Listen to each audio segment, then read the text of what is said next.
to A1R Psychic Radio here on Moonstruck TV with Amanda Hall Psychic all the way from the Gold Coast. So wherever you are in this amazing planet of ours, I'm sure you're having an absolutely wonderful week. And we've been nicknaming it this week the Mercury Show, because Mercury's retrograde and Mercury's been having such fun with all our technologies around the world. I don't know about you, but I've certainly had my fair share of it where our internet, just disappears for 5 seconds at a time, or the phone doesn't work, or, people just don't have their listening ears on. So I'm pleased to say that Mercury will wrap up his little retrograde for the second time this year on August 2nd, or if you're in the lower half of the world as I am, on the 2nd of August. So we're on the countdown now to Mercury going direct again and really in full flight again. So that brings me to the card of the week this week. So this week we're working with the Three of Pentacles. Now, the Three of Pentacles is a card that a lot of people sort of have a little bit of confusion with. When I was first teaching tarot many, many moons ago, now too long to go to even remember, people used to say to me, is this the card of worship or is this the card of church? And yes, it can be that, but the Three of Pentacles is improvements underway. Now, I'm sure many of us could do with some improvements in our lives at the moment. We all could do with the improvement with Mercury moving forward, that's for sure. But there could be some delays around it, and that's an interesting way of looking at things. It doesn't say that things aren't improving, but it's just saying be aware, be patient. There may still be some delays around it. It can be also the card of renowned glory. Now, a lot of my students used to say to me, Amanda, what do you mean by renowned glory?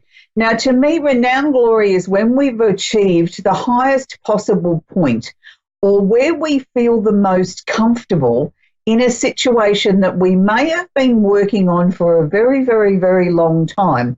And this can bring us peace of mind, but also it can also represent the place of worship as well. So this card has many different meanings. So if you look at it in its entirety, its first statement is, improvements underway, but delays around it. Then it's the card of renowned glory, and then it can be a place of worship. So it's sort of like, even though life might have been difficult, we are heading into a much better cycle, and we will find some sort of peace and harmony in our lives, hopefully moving forward. So that's the Simply Tarot card of the week. I think we should really move along now with the astrology section of the show. And as I've already spoken about, we've got the planet of Mercury, the planet of communication, and governs all communication, is still retrograde until the 2nd of August, or August 2. But he's also holding hands with the planet Venus. Now, planet Venus is the planet of love and affection, and they're both sitting in the lovely watery sign of Cancer. So just be aware at the moment, everything is very sensitive when it comes to communication, and particularly matters of the heart. It's not the time to have that deep and meaningful conversation about where your relationship's going or how your relationship is going with your children. If you've got a tricky subject to bring up, now's not the time. Please leave it till after August 2 before you even contemplate bringing up any tricky situations, because everybody's going to get a little bit emotional, a little bit standoffish, and they're more likely to retreat inside themselves and not really sort of have the conversation or sort of understand what you're trying to bring to the table and sort of share with them. On a very positive, bright, positive, exciting note, the sun has just entered Leo, and I really like the fire sign times of the year. As you know, that I'm a fellow fire sign, I'm a Saggy. So I really enjoy it when some of the energy starts to shift back into fire. It's sort of like I become alive again. And it always sort of signals to me here in Australia, even though we're in the depths of winter, and it has been, yes, very wintry in the last couple of days and the last couple of weeks, that sunshine is on its way, and so is the warmth, and sort of springtime is heading my way. So I always get excited when the sun moves into Leo, because it just sort of says to me that, Christmas is on its way and so is the sunshine, and I'm a happy chappy then. But this year we've got the sun is also sort of joined by his dear friend Mars in Leo. They're not holding hands, but the two of them are there making their way through the energy of Leo. So it's certainly moving things along. So be aware. People are going to seesaw between being very deeply emotional, not having their listening ears on, being super sensitive, to in the next breath they can be sort of ready to roar and dance through the jungle like a lion and sort of say, I'm the greatest, and move out of the road. I've got important things to do when you're in my road. So it's sort of like you don't know which way you're going to encounter people at the moment. So just be very aware of that. So talking about the sun in in Leo. This week I've made up a gift box of the 3 fire sign candles. So these do represent the Aries, Leo, and the Sagittarian sign. So if you really want to bring some fire into your life and get some new opportunities happening, can I suggest the fire sign gift box this week, because that will certainly motivate things along. And it's one of my favourite candles. It's strawberries and champagne. It leaves a beautiful fragrance throughout your home or your office. So candles we always burn for about 15 minutes to 2 hours a day. So if you're going to be working with the Leo energy, can I sort of suggest that you put down on your list something that you want to sort of start to kickstart, something you're proud of, something you want to get up and roar about or share with the world, and sharing with things like that in mind. So we're also going to be working with the extra large candle, and we often talk about this with the candles with the 2 wicks, burn one side one day, one side the next day, just get a longer burn time. And I also want to talk about that sometimes when you buy a handmade candle, it's like it goes a little bit frosted. And people sort of say to me, is there something wrong with the candle, Amanda? No, what that just means is that the candle itself, once you start to burn it, will go the colour of the actual candle. It's just the soy wax in the way that it sort of settles. And because these candles are hand poured, we do get little imperfections like that from time to time, or we can get the candle shrinking away from the sides. So these are just all parts of knowing that a candle has been hand poured and not actually mass produced. So for those of you that want to work with a candle and you want to work with a melt warmer, you can pick these up at your department store, very inexpensive. Just take a couple of teaspoons of your soy wax out of your candle and place it in your melt warmer, and you can leave that going all day safely in the office or the home. You don't have to worry about a flame, and just flick the switch off at the end of the day. So that's our candle of the week. So we always feature each week someone very famous from the astrological world, and we're working our way through the zodiac with actors and actresses. And this week I'm really excited to talk about our male Leo actor. Now, for many of you, you probably won't have a clue who I'm talking about until we get to the end of this little segment. His name is Danny Bonaduce. Now, Danny Bonaduce was a childhood actor and a comedian. He kept us all very, very entertained with his very unusual, I suppose, satirical sense of humour, that he was able to deliver things in a way that we either loved him or hated him as a child actor. And that sort of made his life a little bit difficult, I suppose, as it does for many childhood actors, that they go from being incredibly famous and well-known to sort of literally not being cute and cuddly anymore as a grown-up, and they quite often struggle through life then to try and find where their rightful niche is. Well, I'm pleased to say this person did have a few struggles in and out of little scrapes with the law, and sort of, you know, many different adventures he had in his life, until he sort of was taken under his wing by his big brother from the TV show, who sort of gave him a boot up the backside and said, come on, it's time to get your act together, bro, or I'm going to die trying to get your act together. And he went on to become, you know, a very well-known radio, TV sort of host. He's written a book about his life, and it's actually a very, very good read. And I think for most people don't realise that he really couldn't play the guitar on the television show when he was in the show when he was a young boy. But later on in life, he was dragged kicking and screaming to learn to play the bass guitar properly. And he did actually perform live on stage many, many times, playing the bass guitar, as well as opening the show for his famous TV brother, who they were really like real brothers in real life. And I'm talking about the one and only Danny Bonaduce. And I'm sure you'll know who I'm talking about when I won't sing the song, but I mention the song, Come On, Let's Get Happy. Yes, it's the one and only Partridge Family, and I am talking about little red-headed Danny, who we all used to love to hate and used to think what a precocious child, but at the same time we found him incredibly funny. And Danny Bonaduce is an inspiration to all of us, that you can turn your life around no matter how hard life gets, that there's always another way to look at things. There's always a time to sort of turn around and pick yourself up and dust yourself off and say, I'm going to have another go. So he has a very high-ranking radio show these days, and he's somebody that I follow frequently on social media, because he's always out there turning up in the most obscure little record shops with his felt tip pen, and he's signing every Partridge Family record that he can find. So keep your eyes peeled for that. So we're going to take our first caller today, and it's Alicia in Liberty in New York. Are you there, Alicia? I'm good. How are you? How can I help you today, sweetie? Do you have a question for me? Yes. So I am doing this buying house thing and was wanting to know if that's going to finally work out. Okay, so the first thing that they're showing me, Alicia, is that you've still got a few more hurdles that I think that you've got to cross. It's not saying that it's not going to be successful. It's going to be one of those things where you've got to keep constantly putting the effort in, keep believing in it, and you know, just taking baby steps. And each time you take another baby step, it's one more step towards the bigger picture.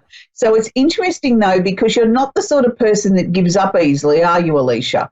And so, you know, this really sort of suits you. You know, it's really going to test your faith and your belief in what you're doing, but I feel it's opening many other doors as well.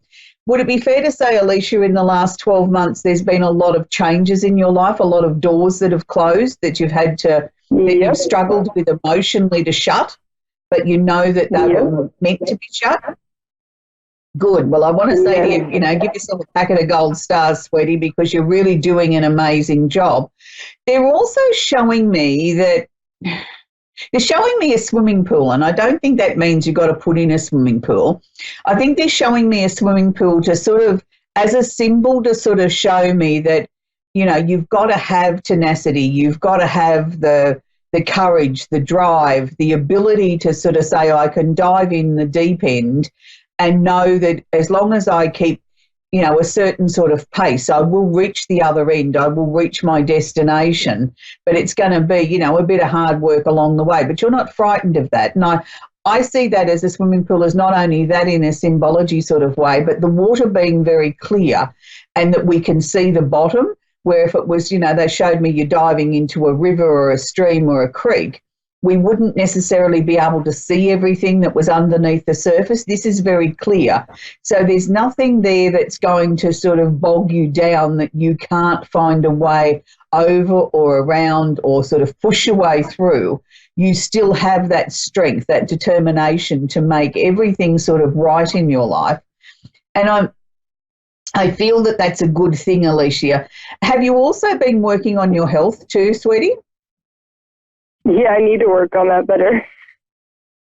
Yeah, but they were showing me that you've already started working on your health. Now, whether that's sort of consciously being aware of what you're putting into your body as fuel and sort of saying, well, okay, I'm going to make a conscious effort to make sure I get better nutrition in my life. And that's a good thing. But I also sort of want to say to you, we need to bring everything into balance. It's like you don't know when to stop. You don't know when to say to your body, you are allowed to have a rest. You keep going until you drop. I want to see you readjust that. Does that make sense to you, Alicia? Yes. Yeah, and when you start to do that, sweetie, you'll start to find that everything else in your life will start to become easier because it's like we're in that right sort of rhythm, if that makes sense. There was an old sort of saying that people used to say, a stitch in time saves nine, and I used to question that and used to think, what a stupid saying that was. But as you mature, you understand if you do everything in a sort of a rhythmic sort of way, and by that bringing your life into a rhythmic sort of way of sort of allowing yourself to rest when you're tired, making sure you're getting adequate sleep and fueling the body the right way, that actually a stitch in time does save nine because everything starts to flow. Not everything's sort of at a fast and furious pace and sort of trying to catch up all the time or putting so much stress in your body. You're allowing everything to work at its own natural pace. And that's what I want you to sort of start to be conscious of, Alicia, is starting to allow everything to unfold at its own natural pace. And by being able to do that, I think you'll find you'll achieve far more. Why am I picking up a religious symbol? Is there some sort of religious symbol connection that means something to you? They're showing me like the cross on the top of a church. And I don't know how to relate. Yeah, I'm not religious. No, I'm not necessarily saying you need to be religious, but I'm saying they're showing me that as if it's some sort of symbol or some sort of message. Yeah, I don't know. No, it could just very well be have faith, you know, like, I mean, you don't have to be religious, but if you have faith in what you're doing, then that sort of automatically starts to make life easier because you're not questioning things. If you have that faith in yourself and what you want to achieve, I think that's more what they're showing it to me for, is like have faith in yourself. You're being guided to where you need to go and what you need to be doing. Okay, fair enough. So, you know, do you feel as if you're more in control now than what you were 6 months ago? Yeah, I think I'm still going through transformations. And control is something that I do not have at this point. So if you want to relate to the faith aspect of it, yeah, I'm putting all my faith in the universe to come through and to move forward. That's a lot of faith. Oh, absolutely it is. As far as control, no, I do not have control over my life or anything at this point. I think that that's something I had to learn to surrender. Yeah, and I think that's an important point, Alicia, that we tend to think as human beings we've got to be the one that controls everything or drives everything forward, instead of surrendering that and sort of allowing the universe to guide us. And as you clearly stated, that could be what the religious symbol was about, was that ultimate faith in allowing the universe to show you the next steps. And that's a really big one. Look, I can assure you very few people can achieve what you're attempting to achieve, and that's to surrender your own personal control and just allow the universe to show you what the next step is. That's a scary step. I'm very proud of you for taking that. That's a biggie. It is, but what's going to happen is going to happen. You understand? I don't think anybody has. Yeah, I think that our plan is already laid out. I'm just basically waiting for it to provide and trusting that it's going to provide the best outcome for my higher self. So, yeah. Oh, look, I totally agree with you, Alicia. Yeah, look, being an astrologer, I believe that our lives are mapped out for us before we draw our first breath here on Earth. And I think where our free will comes in is when we get to the intersection, we've got the choice. We can either turn right or we can turn left.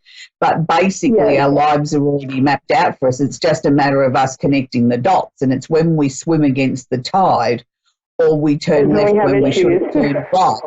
Yeah, that it becomes more difficult. But when you learn that ability to surrender as you're doing and just, go with what the universe is providing for us, I'm sure your life becomes much easier because we're not fighting it every step of the way. And it took me a very long time to learn that.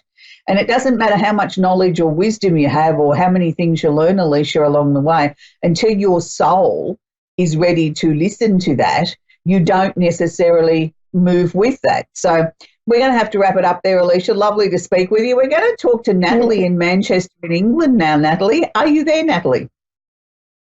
Hi. Hi, Natalie. Do you have a question for me, sweetie? Yes, I'm just going through a bit of what it is, I've recently had a child, my first son, Thomas. He's 10 weeks old, and me and his father are not getting on very well at the moment. I am really struggling in making a decision what to do, whether to cut him off completely or keep in contact. But he's making it very difficult. He's not in a happy place at the moment himself, and I don't know whether I'm making things worse, but I feel like also he's making things worse for our situation. So this is going back and forth, this negativity from each of us. Okay, Natalie, first and foremost, congratulations on the birth of your son. I mean, that's an amazing experience to have, to give birth to a child and now know that you're totally responsible for this little person for the next 20 or so years. And, that's a big responsibility in itself. Can I sort of suggest to you, anytime we give birth to a child, I think it takes a good 12 months before our emotions start to settle back down again. So it's a very highly sensitive time. And the fact that you and the baby's father aren't connecting emotionally the way that you would have hoped and sort of creating this wonderful, happy, stable sort of environment for your son makes it very difficult then for you to be able to sort of see very clearly at what the next step is. Can I suggest let's just take it hour by hour? Let's not try and sort of make long-term final sort of decisions at this point. I appreciate that it's been a huge learning curve for both you and the baby's father, and maybe the baby's father is not handling fatherhood the way he should or the way he could have. And this is what's making it incredibly difficult, because even though he's got some negative sort of thought patterns and some negative responses to things, I think what I'm picking up from him is he feels very overwhelmed with the whole prospect of fatherhood and, I've got a son to now consider and think of, and he just can't cope with it. And then he looks at the relationship between the two of you and is thinking this should be very different. It's not the way it was in the movies. And why don't I feel this overwhelming need to become a family man and a father and a husband and all these sort of things? And I'm feeling quite scared and frightened. And one minute I'm happy and the next minute I'm sad and the next minute I'm panicking and, I don't know what the future holds. I think for the moment, what you need to focus on, Natalie, is making sure that you get adequate rest. 10 weeks is only still very, very, very new in the motherhood stakes, and you won't have had enough rest. Any new mum doesn't get enough rest, even with the most beautiful, perfect of babies that sleep and do all the things that they're supposed to do. Your body still needs to sort of adjust to the changes that it's gone through and emotionally needs to settle down. So don't try and sort of sort everything out in one go. Let's just enjoy the baby, make sure that you get enough rest, and let just nature take its course as far as the relationship's concerned. Look, I'm not sure that you and the baby's father are meant to find the sort of happily ever after fairy tale ending, but I do believe that this relationship will strengthen and we will start to find where each person's role fits into this nuclear sort of family. And I feel that, in the coming months, I think there will be more sort of peace and harmony there. I'm not sure, though, that you're meant to be together as a couple and, get married and raise a family. But I do feel for now, I think both of you are feeling sort of overwhelmed. Let's not try and find negatives in each other. Let's try and just come together for the common denominator, and that's the love of our son. And I think if we can just focus on the baby and sidestep the two adults in this, I think we can find a little bit more of a peaceful solution where everybody's not feeling so sort of pressurised and not feeling like that they've got to make grown-up decisions really quickly. It's not a time where we've got to force decisions. Let's just enjoy the moment. Let's just enjoy your wonderful little son and sort of see then where things sort of unfold.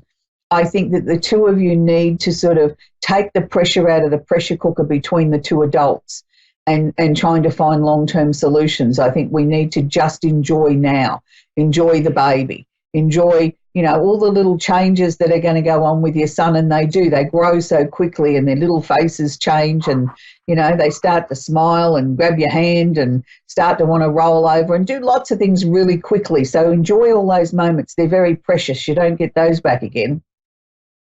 I think as far as the baby's father, I think he is struggling with a little bit of an emotional imbalance is the way I'd like to say it. I'm not going to say necessarily a sickness or an illness, but I'm saying a little bit of an emotional imbalance there. And that can come back from his own childhood where I don't know that he was given enough skills there to understand what it is moving into this next section of his life. And I think that will start to sort of settle itself down too.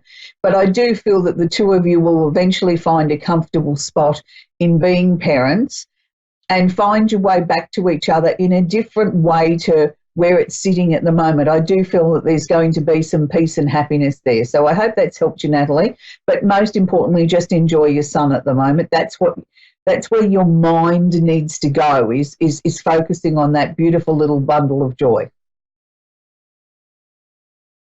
Okay. All right. Thanks for your help. You're very welcome, Natalie. So I'd just like to sort of take this opportunity before we wrap the show up to say that, everybody has many different changes and different directions in their lives, whether, you know, it's becoming a new mum, whether it's making changes in your life, whether it's learning to sort of listen to your own inner voice or surrendering to the universe, as Alicia was doing from New York. We all have a journey. We all have lessons that we come here to learn as a soul. And it doesn't mean that anybody that's sort of taken up spirituality or religion or anything is any further ahead of the game than the next person. We all develop and progress at the rate that's right for us. So can I leave you with one thing this week? Just to make sure that you're kind to yourself, listen to what your body, your mind, your soul is telling you, and don't sort of try and force things. If you're tired, sit down and have a rest. If you need to have a good cry, have a good cry. If you want to have a conversation with someone, have a conversation. But try and most of all be kind to yourself and listen to what your body and your soul is telling you. We all tend to sort of think that we've got to be these superhuman beings, that we can be perfect in every way. And I don't believe that any of us are going to get any better place in heaven because we've got the cleanest house on the street or the neatest garden or the best children or the best relationship. Just being yourself is what you're meant to be. And life is very, very short, and we should take the time to try and find some little bit of happiness each and every day, something that we're proud of, something that we can turn around and say at the end of the day, wow, I'm glad I didn't miss that moment, because that's what life is all about.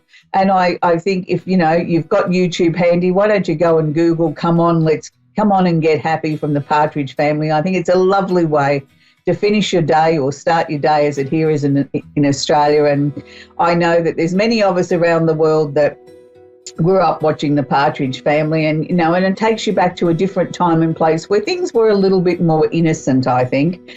And for those of you that watch the show regularly, you'll know I'm a huge David Cassidy fan. And, you know, I still can't believe he's no longer with us. And, you know, that beautiful smiling face and the beautiful music that they left behind and what he left behind as an artist is something that I play quite often. But I'm a huge music fan, and until next week, I hope you enjoy the rest of the Mercury retrograde. And don't forget, keep your listening ears on. Don't have detailed conversations about matters of the heart unless you absolutely have to, and certainly don't ask for a pay rise. And be very, very careful with any communication or signing any contracts, because it's not the time to sign a contract unless absolutely necessary. So until next week, bye for now.